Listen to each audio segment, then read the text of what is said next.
भगवान देवाधिदेव महादेव की कथा। शंभो शरणे पड़ी मांगू घड़ी रे दुख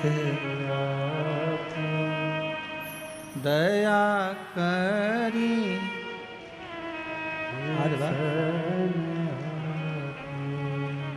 दया करी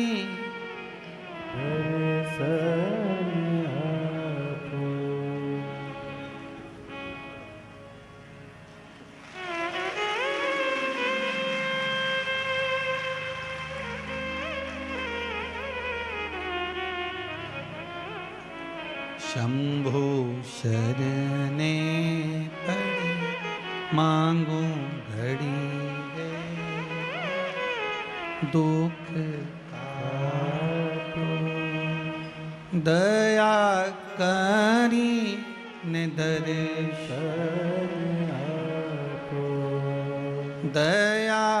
करी ने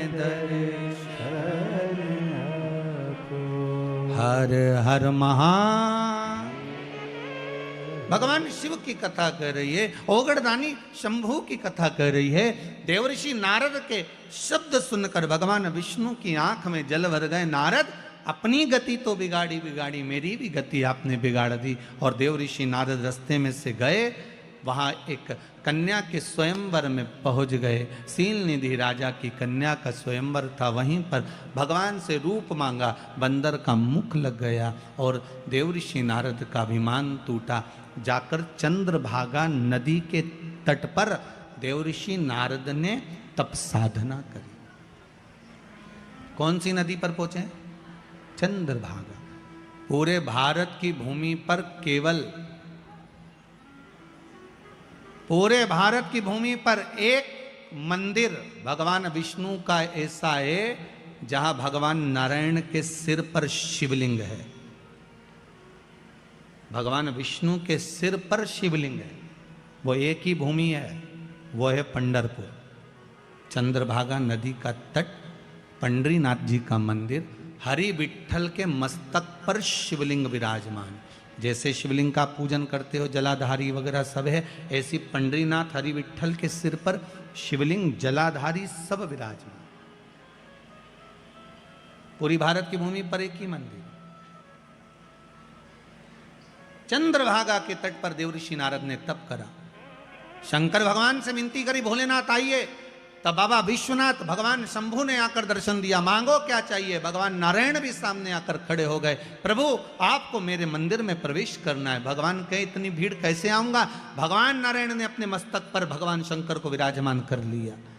कितना प्रेम होगा देवताओं में, भगवान विष्णु, भगवान शंकर, भगवान ब्रह्मा में। पर हमने उनमें भेद कर दिया, ये राम वाला, वो कृष्ण वाला, वो जगदम्बा वाला, वो शिव वाला, हमने भेद कर दिया। पर भगवान में कभी भेद नहीं हुआ।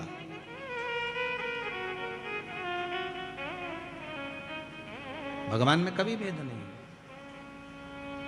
तीनों एक है, तीनों में कोई विषमता नहीं है। बस हमारी दृष्टि का भेद हो सकता है। हम जैसा चश्मा लगाएंगे वैसा ही तो हमको दिखेगा। हम पहले भी आपको कहें, काला चश्मा लगाओगे सब काला दिखेगा, लाल चश्मा लगाओगे सब लाल दिखेगा, पीला लगाओगे तो पीला दिखेगा।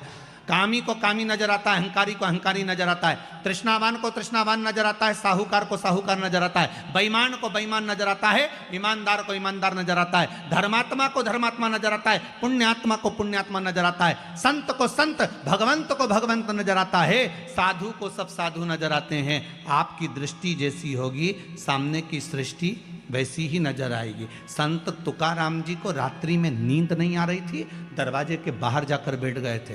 वहां से 4 चोर चोरी करने जा रहे थे। तुकाराम जी को लगा इतनी रात को ना जाने किसको कौन सा काम अड़ गया, चलो मैं इनकी हेल्प कर देता हूं। संत थे, सब संत नजर आ गए, साधु को सब साधु नजर आ गए। संत तुकाराम जी उनकी हेल्प करने के लिए, उनको सहयोग करने के लिए उनके पीछे जाने लगे। चोरों ने विचार करा तुकाराम आ रहा है, किसी को बता देगा। एक चोर ने कहा चिंता मत करो, अपनी टोली में शामिल कर लो। अपनी टोली में? हाँ। चारों ने कहा सुनो तुकाराम, हमारे साथ चल रहे हो, चलो, मना नहीं है, आधा आधा तुमको भी दे देंगे। तुकाराम जी को लगा कि इनका जो काम होगा आधा मुझे दे देंगे, अच्छा हेल्प कर दूंगा, फ्री तो बैठा हूँ रात को, करना क्या, आधी रात को फ्री तो हूँ, चलो। तुकाराम जी जैसे ही गए तो चारों की चारों चोर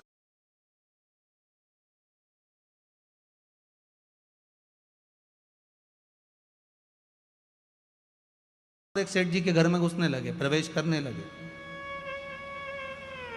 तुकाराम जी बोले मैं चलूं काम करने के लिए।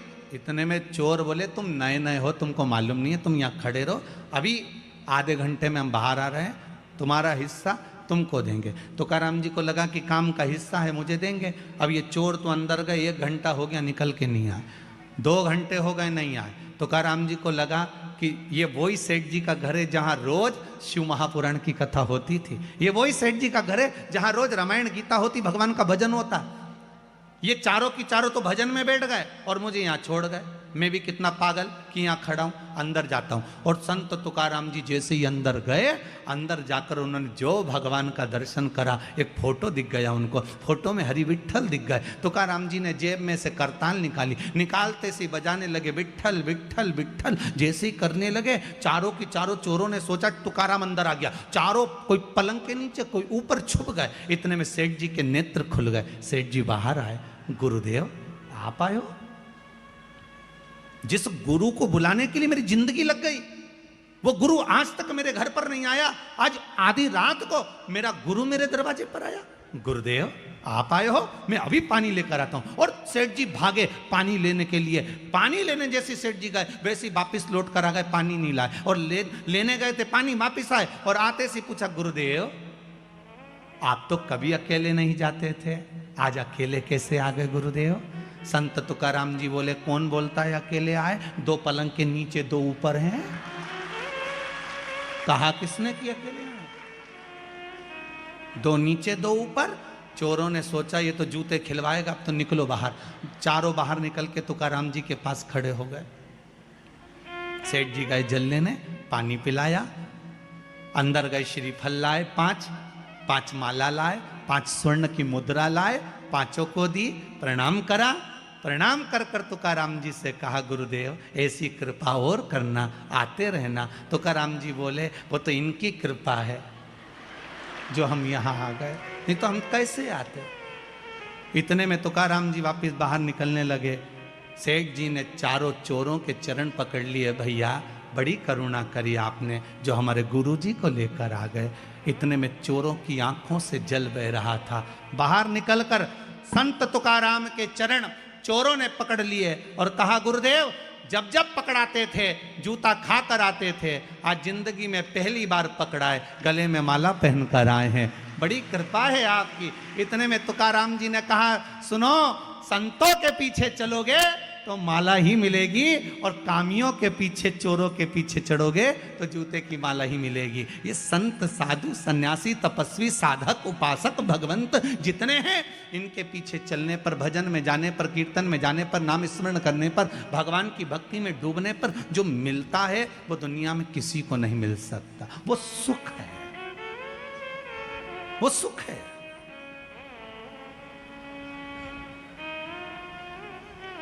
वो सुख कहीं नहीं मिल सकता।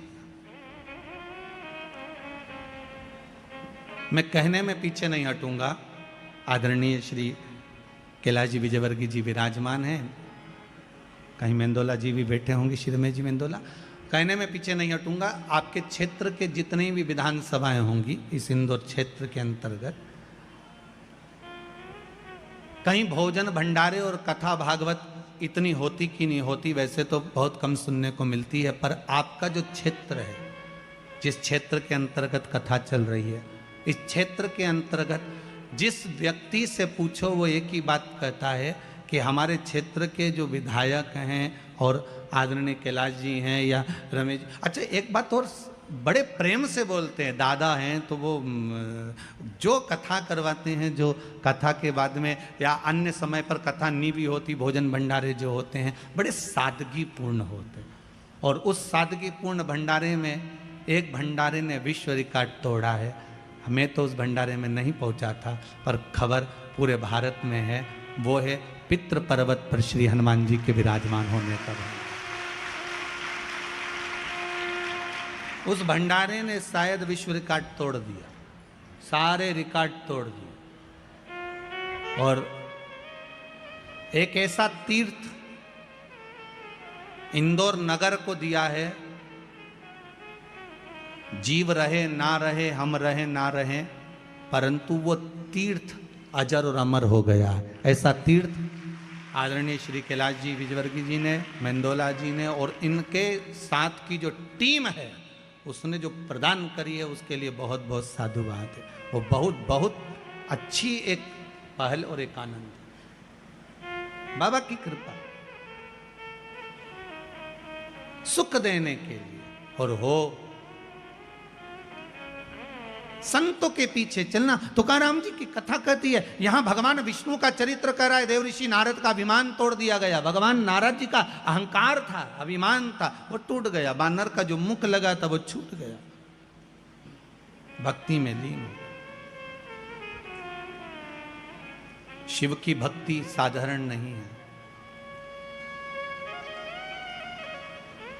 जितने जितने हमारे यहाँ पर जैसे कहते हैं ये ब्राह्मण है, ये माहेश्वरी है, ये अग्रवाल है, ये ताम्रकार है, ये स्वर्णकार है, ये चौरसिया है, ये वर्मा है,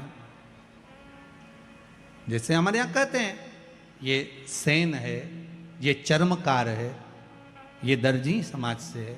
हमारे यहाँ कहते हैं इन सब के जितने भी पुराने पुराने गुरु हुए हैं, उन गुरुओं को उठाकर देखना। जितने भी इनको वंश में रहे हैं वो सब शिव के उपासक रहे, शंकर के उपासक। शिव की आराधना के बिना कुछ मिला ही नहीं है। जितने मिले महाराज,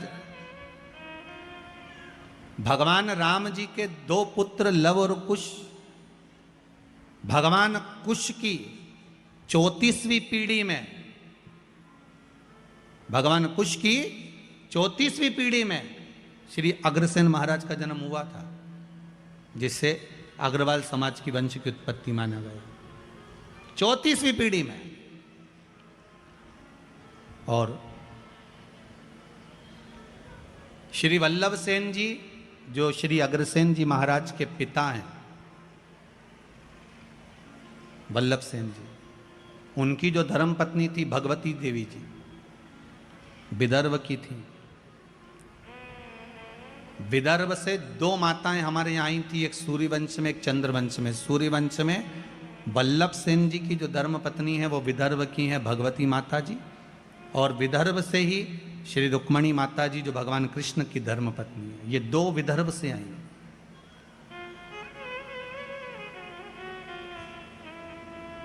सिरसा हरियाणा से, प्रतापगढ़ हिसार से ये अग्रसेन महाराज जी के पिता विदर्भ से आई थी। उनके मन में एक भाव जागृत हो गया था कि मैं सूर्यवंश की बहू हूं। राम जी के वंश में 34वीं पीढ़ी में, कुश के अंतर्गत 34वीं पीढ़ी में हमारा जन्म हुआ है। हम यहां आए हैं, क्यों ना राम जैसा पुत्र मेरे घर में उत्पन्न होना चाहिए। तो उन्होंने वल्लभ सेन जी से निवेदन करा था कि मेरे गर्भ से जो संतान हो वो भगवान की भजन करने वाली और जगत का कल्याण करने वाली हो, ऐसी कोई संतान हो। तो भगवती देवी जी ने जब अपने पति वल्लभ सेन जी से निवेदन करा तो वल्लभ सेन जी ने कहा एक काम करना, शिव की आराधना करना, शंकर का भजन करना। और वल्लभ सेन और माता भगवती देवी ने दोनों ने जब शंकर की आराधना करी, स्वयं शंकर भगवान ने आकर कहा कि तुम्हारे गर्भ में जो बालक होगा वो राम जैसा ही कीर्तिवान होगा, कोई साधारण नहीं हो सकता। और मां भगवती के गर्भ से जो बालक हुए वो अग्रसेन जी हुए। और एक बात का स्मरण आपके जीवन में रहे, जैसे मां अहिल्या ने हर पल, माता अहिल्या हर पल शंकर जी को साथ लेकर चलती थी, ऐसे ही अग्रसेन महाराज जब जब किसी काम से, जैसे हिसार के अंतर्गत जब पानी नहीं गिरा तो उन्होंने शंकर का अनुमोदन करा और शिव भगवान प्रकट होकर उनके लिए जल वृष्टि कर गए। देखो हमारे यहाँ के जितने जितने पूर्व में चाहे राजा रहे, महाराजा रहे, संत रहे, साधु रहे, ये शिव के उपासक रहे। आपसे भी निवेदन है, संपूर्ण जितने भी लोग इस पावन कथा को सुन रहे हैं, एक बूंद भी अगर जल की शिव पर समर्पित होती है तो उसका फल आपके खाते में लिखा जाता है, अलग नहीं जाता। हाँ ये जरूर है, थोड़ा समय लगता है। दुख आया है, पूर्व के कर्म के अनुसार आया है, तो थोड़ा दुख काटने में समय तो लगता है। पर आप बाबा से रोज निवेदन करो ना, रोज भजो श्री शिवाय नमस्तुभ्यं, श्री शिवाय नमस्तुभ्यं, श्री शिवाय नमस्तुभ्यं। भगवान से रोज प्रार्थना करो। भोला सब दुख काटो, ओ भोला सब दुख काटो,